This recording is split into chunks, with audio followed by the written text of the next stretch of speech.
Hello everybody and welcome.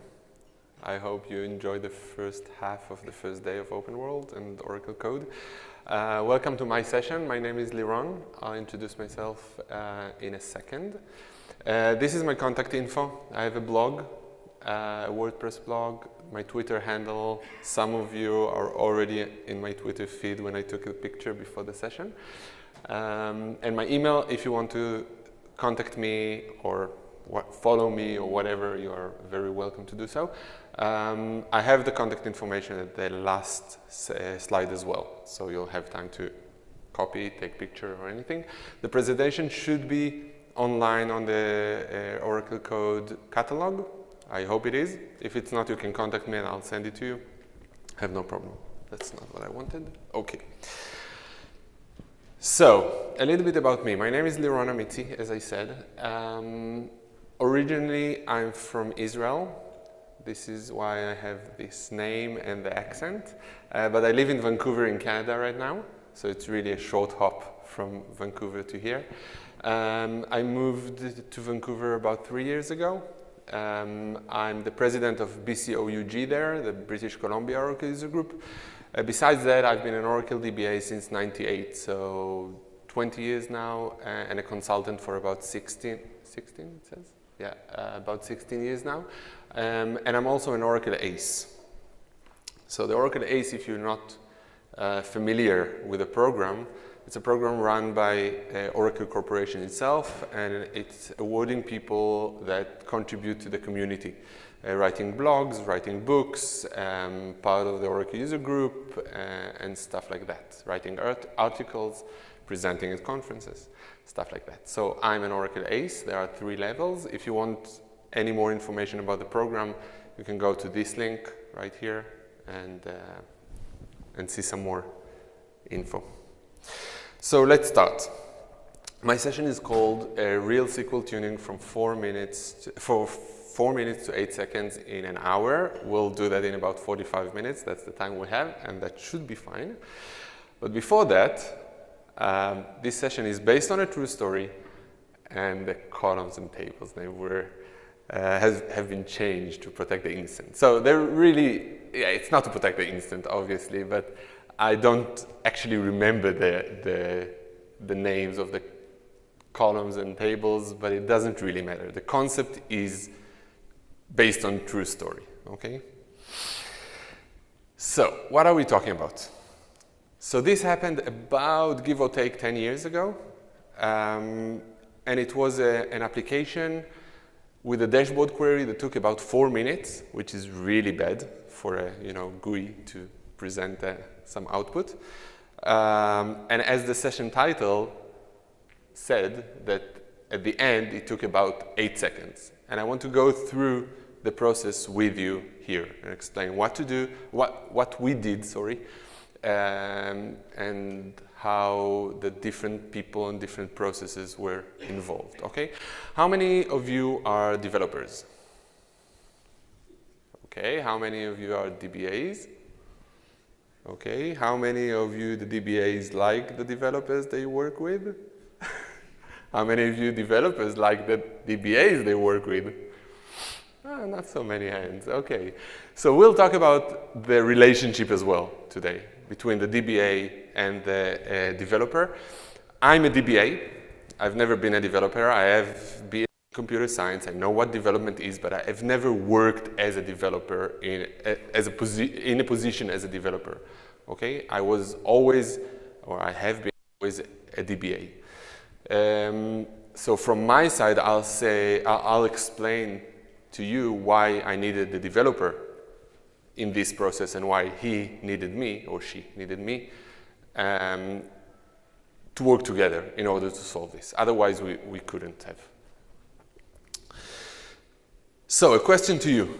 What is SQL tuning? When I say this session is about SQL tuning, what do you have in mind? Anyone? Ideas? You want to say something? Yeah.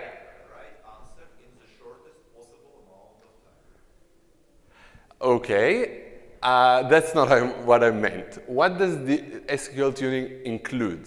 Like, what topics are included in when I say SQL tuning? Great. Execution plan. What else? Statistics. Excellent. Anyone else? Optimizer. Optimization and optimizer. Indexes, hints. Okay, this is what I expected. Okay, everyone, when that's not the first time I present this session. Sorry? You ruined my slide. Okay, so every time I present this session, I ask that question, and people say, yeah, optimizer and statistics and hints, and sometimes rewrite your SQL query, right, the code and stuff like that. And then I present this. Okay, so first we need to understand the application design. And then I get the question, but why? And then we need to understand the query logic, but why? And then I say, okay, we need to understand the query code, and that makes sense, right? Where's my, sorry. Okay, that makes sense. And then we need to understand what Oracle does, and that's the part of the Oracle optimizer and the indexes and so on and so forth, and execution plan. So that sounds reasonable. And then trying to help Oracle to do something better, right? And usually most of the sessions that are talking about SQL tuning, they talk about from this, maybe this part, these two mainly, okay? But they don't talk about these ones, okay? And you'll see today why these ones are really important, okay? And I want to tell you a couple of stories before we continue to the next slide. So first, I had a customer, not this story, a different customer, that sent me a query in email. It's a customer that we had some working relationship with them. We didn't really understand the application. We didn't spend a lot of time with them working on the application, but we helped them, once in a while when they needed some assistance. And they sent me an email, and they said, okay, I've got a query, but it's really slow. I need you to tune it. So I opened the query. It was about 4 pages long. I think about 20 tables in the join, like join of 20 tables. And I just looked at it and I said, I don't know what to do with that. Okay, so I asked him, okay, what is the required output? What do you want to get from the query? Just, to start understanding what it does in order to realize what Oracle does if it makes sense or not. And he said, what do you care about that? Just, do your DBA stuff, like add an index or something and fix it. Okay, which was a bit weird. And eventually I didn't add an index, and I don't remember what happened with that. I think we dropped it. So we didn't do anything. But I can't understand, as a human being, I can understand a 4 pages long query with 20 tables without understanding the tables, understanding the logic behind it, right? And another story is a different client, which I did work with quite a lot. And I knew the people, I knew the application, more or less, and the schema. And then there was a query, not 4 pages long, pretty short, that had a performance problem. And I analyzed it, and I realized that one of the joins, one of the tables was quite big, and I found the problem, but actually I didn't have a solution for that. So I went to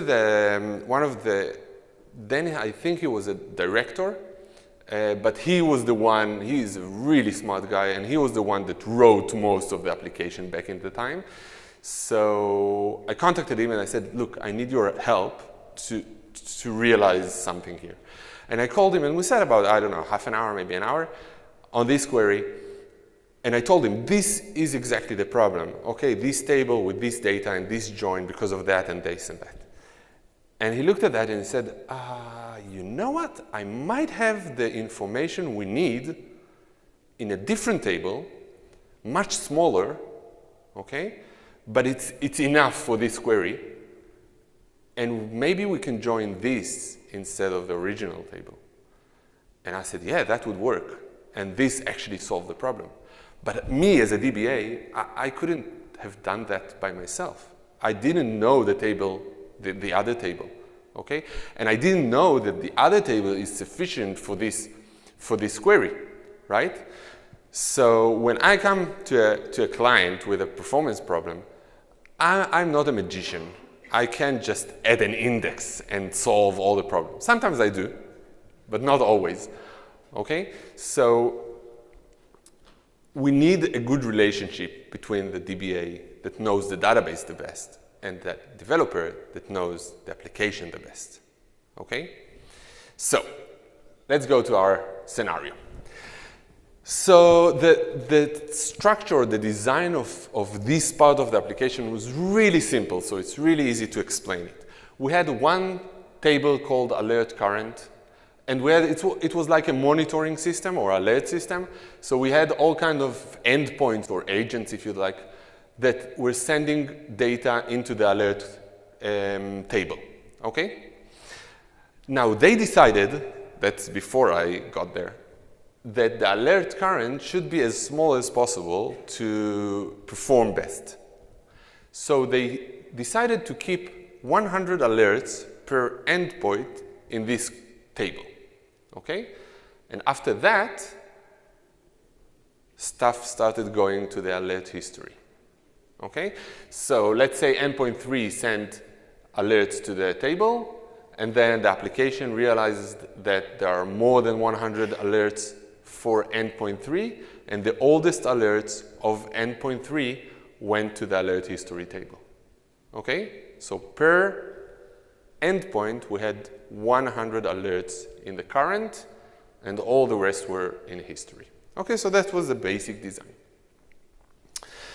A little bit more about the design. I don't know if you can see that. It's not really important, but still, just as an example of the data in the table.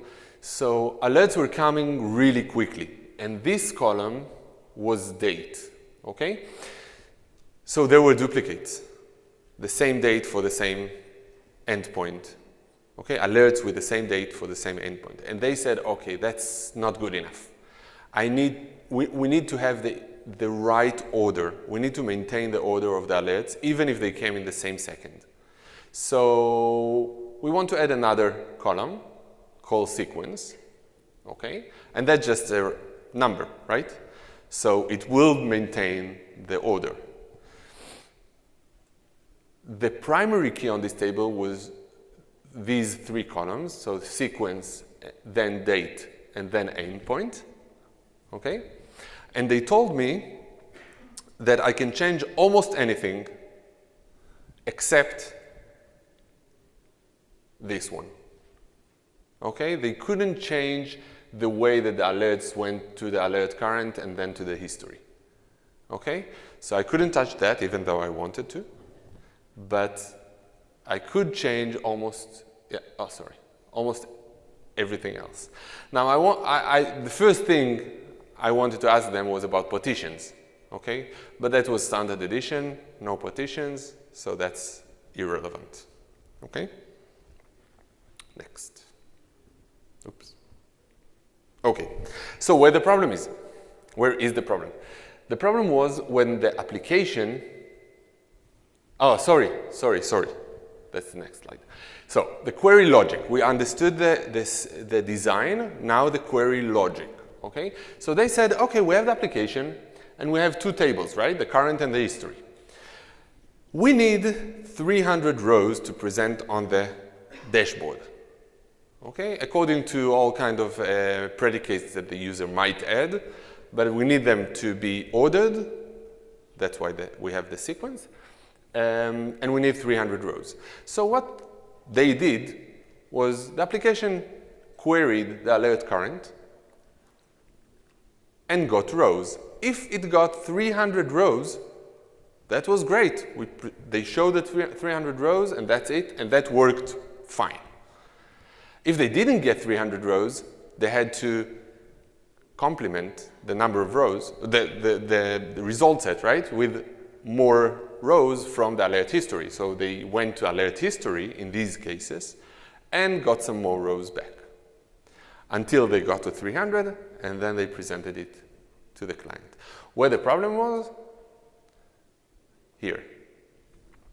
If they got to the alert history, usually, not always, usually, they got performance problem. The application timed out after about 4 minutes, 3 minutes, 4 minutes, something like that. And that was it. Okay, and that was bad. So they said, okay, this takes too long, and we need to fix that. So the query, the original query, looked something like that.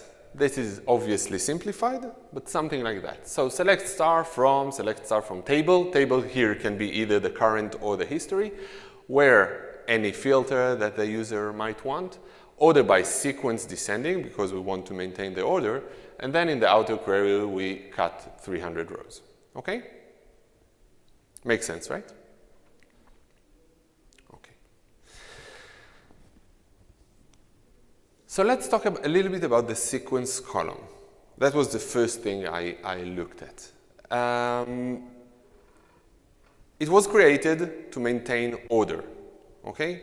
But nobody cared about its value, okay? They didn't know what it contained. They didn't care the content of the query of the column. They just wanted to maintain the order.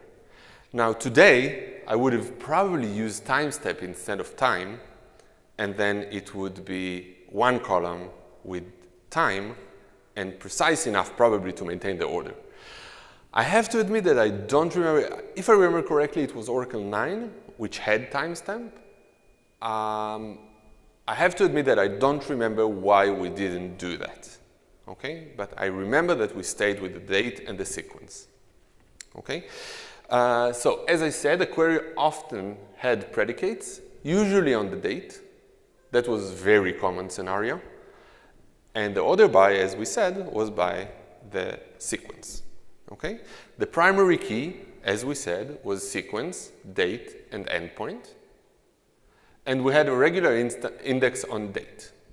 Now, the question. If we have the query on the table, the order by is by sequence, as we said, by the sec column, and we have a predicate on the date, which is the most common scenario, what can Oracle do? So we have two options here, and I'm going to present to you both of them. So the first one, this is a schema of an index, okay? It's not really the index, but this is how indexes look like, okay? So the first option is to go by the index on date, right? Because let's say today is October 22nd, yeah, 22nd, and someone wanted to see the dashboard from yesterday, I don't know, 10 a.m. to 12 a.m., okay? So the first option is to go to scan the index in a range scan, okay? And that goes, oh, I have that, okay. So this Oracle will go to the index, will say, okay, I need October 21st, 10 a.m., okay? And it will go by the index directly to 10 a.m. This is how indexes work, right? And then it will start fetching the data. So it will run from 10 a.m. up to 12 a.m. But now I wanted to order it by sequence, right? And we don't have the sequence. So it will go to the table to get the rows, and then we will have the result set with the rows, and then Oracle will have to sort the result by sequence, right? Okay, is this understood?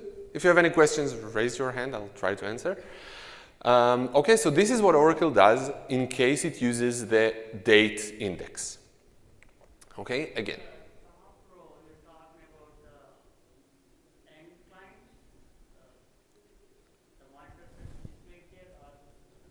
Sorry? This is the table.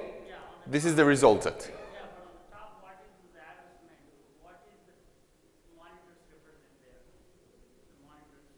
This one? Yeah, because I wanted a specific date, and the index have the date information, so it goes directly to the right date, the beginning of the time window that I provided. Okay? Yeah. Oh, okay, sorry. So this is the index structure, this is the table with the headers, and this is the result set. Okay, it will be the same in the next slide. Yeah, okay, so this is the B3 index, sorry. Okay. Okay, so this is how it works. It goes to the right, date, scans the time window that I gave it, goes to the table, get all the data, and then this is the result set, and it is sorted. Okay? So this is how it works. And after the sort, it will cut the first 300 rows. Okay? So this is one option. The other option is to use the primary key. The primary key has the sequence ordered and the date and the endpoint ID, right? But the first column is the sequence and our predicate is on the second column, on the date. Okay, so what it basically does is something called full scan.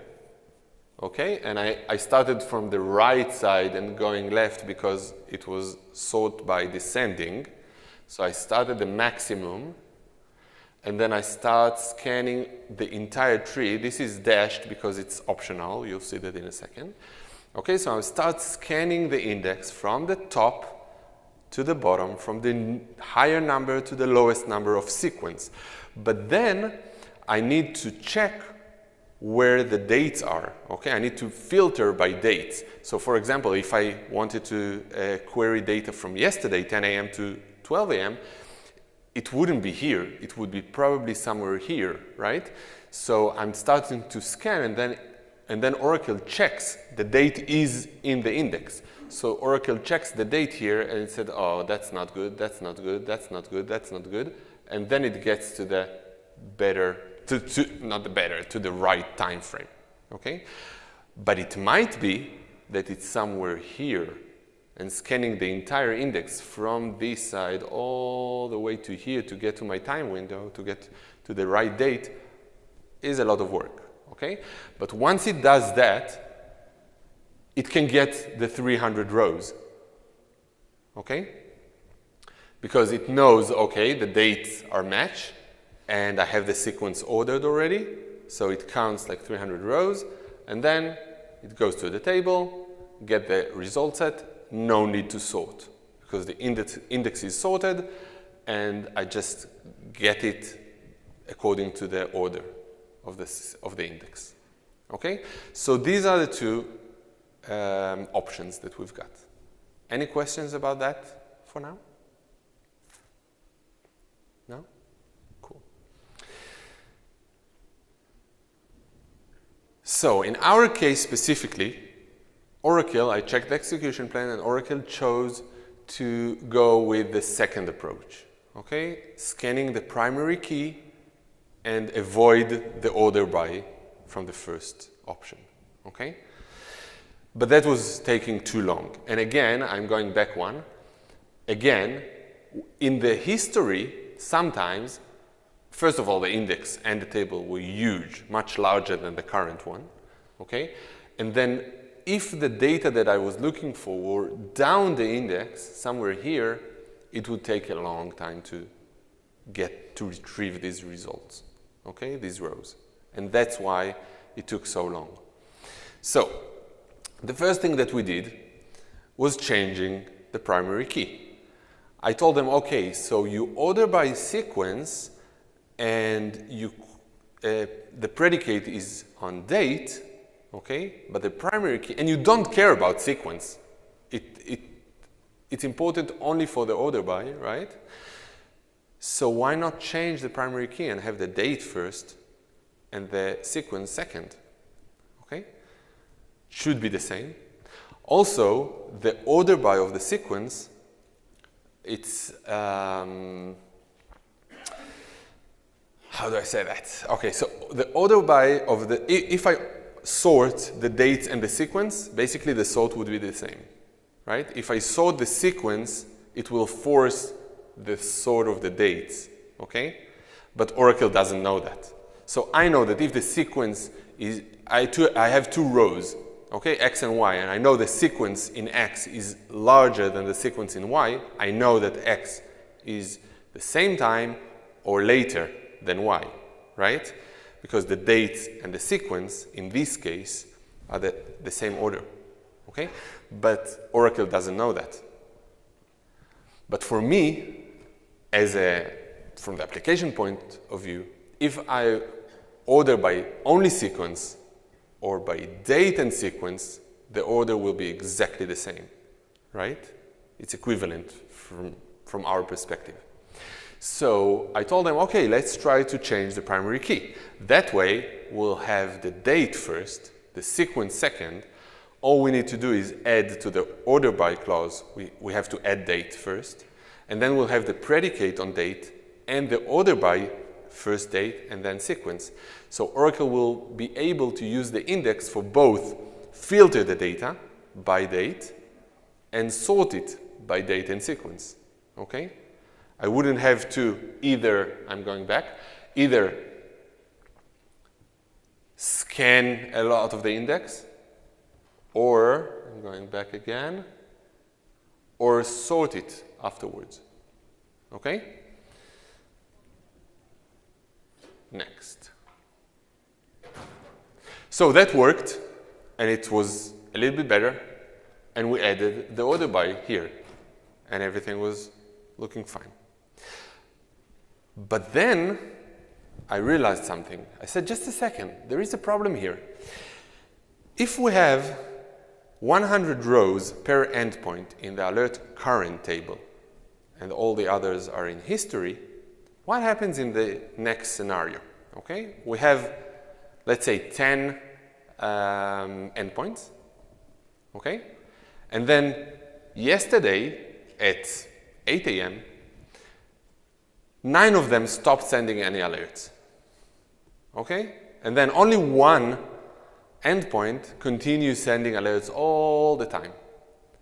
So what we'll see in the alert current table is that is 100 rows, the 100 rows from now, from this endpoint, and all the rows from the other endpoints will be up to yesterday at 8 a.m., right?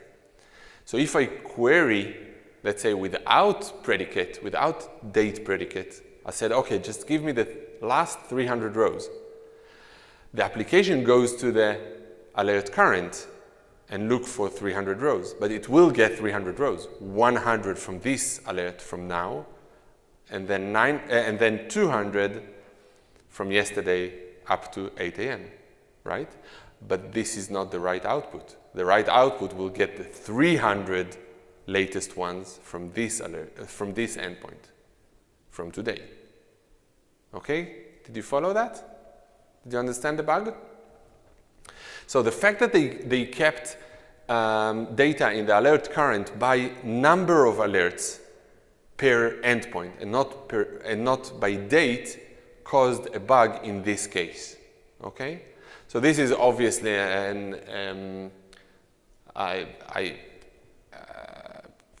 make exaggeration of the scenario, okay? But obviously it could happen in any smaller cases, or they might get the wrong alerts because of this behavior. And then we said, okay, what do we do? So the solution was to query alert history every single time. And that sucked, because we had a performance problem when we accessed alert history, okay? But now, because of the bug, we had to access alert history and alert current every single time. So the solution was to add a union, right? So this is pretty much the new query after the bug fix. Select from alert current, union all, select from alert history, and then take all of it, add the filter, the order by, and the row num. Okay? And that was correct, but was slow. So, what is the next step? Obviously, after fixing this, the query was slow. And the indexes, because of this structure, because we do the union first, even if we add the filter here and here, because we want only the first 300 rows, the indexes were not used in an optimal way. okay? Because Oracle thinks, okay, we've got a table here and table here, and we need 300 rows, but we need 300 rows after we filter both tables, right? And sort the results, because I might have the first row here and the second row here, okay? So I need to actually union the tables, sort everything, and then cut the first 300 rows, okay? So this required a full sort operation, which is crazy because the tables were quite large, especially the history one, okay? And that required a lot of effort and work from Oracle's side. So the solution was this. We said, okay, we need 300 rows from the end result, right? The 300 rows in the most extreme scenarios, all of them came from the alert current, or in the other extreme case, all of them came from the alert history, okay? So what if we just take 300 rows, the first 300 rows from this table, and the first 300 rows from this table, and then union, and then take the 300 top rows, okay? So it looked something like that. It's a bit complicated, but I hope you can see that. So the red one is the query from alert current. The green one is from alert histories. Note that this is exactly the same query, okay? I added the filter here and the filter here. Oh, actually, I didn't have to add the filter here. I thought I removed it. I don't have to have the filter here, okay, because these filters are enough. And I cut 300 rows here, okay, and the star here is only descending because I didn't have enough space in the slide. Okay, so I did the same query exactly, select from alert current, and then with a filter, and then order by, date, and sequence. And this could use the index, and I cut 300 rows out of this, and this could use the index in a good way, or optimized way, let's say, okay, to get me the 300 rows very efficiently. And then we did the same exactly on the DBA hist, and only that we union all. We union this, and then we ordered again, and then we cut another 3 rows. So how many sort operation do we have here? Real sort operation on the CPU. 3? Anybody thinks differently? 4? Which 4? 1, 2, 3. Where is the 4th one? That's not sort. That's also not sort. This is the sort. Okay, any other ideas? Exactly. We have only one sort here. How many rows? 600. Okay, so this order by was satisfied by the index because the index had date and sequence, which is the order by, and it used the index, Oracle used the index to both satisfy the filter, just a second, satisfy the filter and the order by clause, okay? So the red part and the green part had range scan on the index, but didn't have to do any sort operation. And then I had 300 rows from here, 300 rows from here, sort a real sort of 600 rows, and then get the top 300, which is basically not a lot of work. Yeah, there was a question here? Yes. How about instead of union, put all those 600 rows in a temporary table? Put these 600 in a temporary table? Yeah, not use the union. Select from the current table 300 rows and a history table top 300 rows, put in temporary table, and you only work the 600 rows in temporary table. But that's exactly what I do here. The question was why can't I put the rows from here and here, from the red and the green, into a temporary table, and then I work only on the temporary table? But that's basically what the query does, but it does that in the memory. I don't need to use temporary table for that. In this case, Oracle gets 300 rows from the red query, 300 rows from the green query, and then sort these 600 rows only and then get the 300 top ones. Okay, so it's basically what you suggest. Yeah. Yeah. Just a second.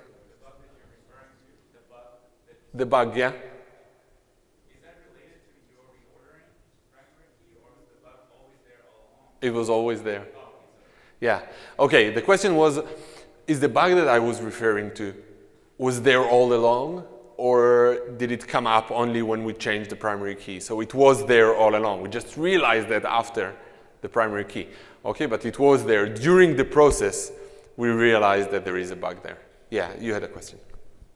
Are you sure this is 300 will fulfill you? I mean, because the user is talking about the dashboard with the time range. And here you're talking about the first 100 rows of the result. Then the first 100 rows of the data may not have fulfilled the dashboard requirement. That depends on the predicate. If the predicate was on date, then this would fulfill everything. But if I had another predicate, for example, by, I don't know, some other column of the table, then it would require more work from Oracle. Yeah, that's true. Okay, so the comment was, this works when the predicate is on date. Okay, but if you have predicate on other columns as well, that's true. That requires more work from Oracle. And in this case, for example, it still can use the index, but then it will have to go to the table, check the other columns, and it might take a little more work to get the 300 rows. Okay? That's true. My point is, even predicate is on date, they may still not work because the data, let's say, is October 22nd. Yeah. They may not have 300 rows on it. Because the low number will be the first. So it will stop. Okay, the question was, even if the predicate is on date, we might not get 300 rows. But that's okay, so we'll get 200. Okay, it will still go by the index. It will get 200 because we say date is between 10 a.m. and 12 a.m. and then it will scan all the range and we'll say, okay, I have only 200 rows, so it will return only 200 rows. And then we'll get 200 here and 300 here, and we'll have 500 to sort. Okay? But why will you get any data from the second query? Because it was stopped the other day, right? Sorry? You will get the data only from the first query, the red query. If you're saying today 10 a.m. to 12 a.m., and you said the other alert stopped yesterday. Yeah. That was an example. Okay, the question was, you should get only rows from the red query. You shouldn't have any information from the green one. But the case that I said that the case with the endpoint sending data from yesterday to today and all other 9 don't send data, that was only to explain the bug. But all of them send data all the time. Okay?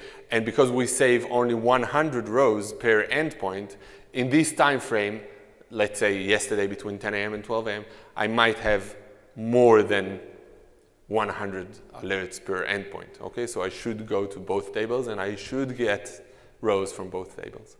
Okay, okay. Let's just summarize because we have only 5 minutes to go.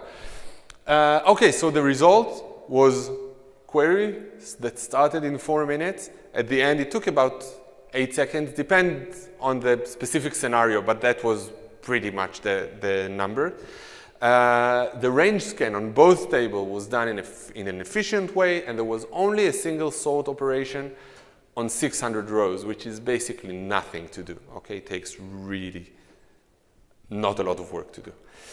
Okay, so it was a successful project, and we worked together, the developer and me as the DBA.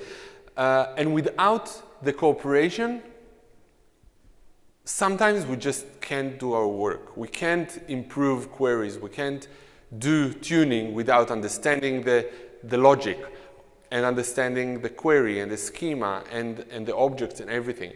Okay, without talking about the logic of the query, we couldn't have found a bug. And without their approval, I couldn't change the primary key. right? Because in some cases, I come to a client and they say, okay, we can change the primary key. And in some cases, they say, no, we can't.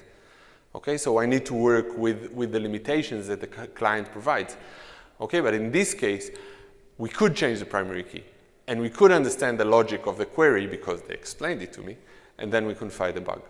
Okay, so this is why the relationship is important. And in these many years of working with developers, in these cases where the developer sits with me and they say, okay, let's fix that. And we work together, we got amazing results.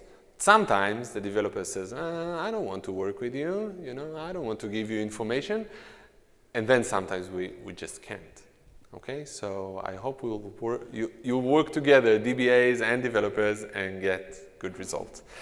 So thank you very much. I hope you enjoyed it. Again, my contact information.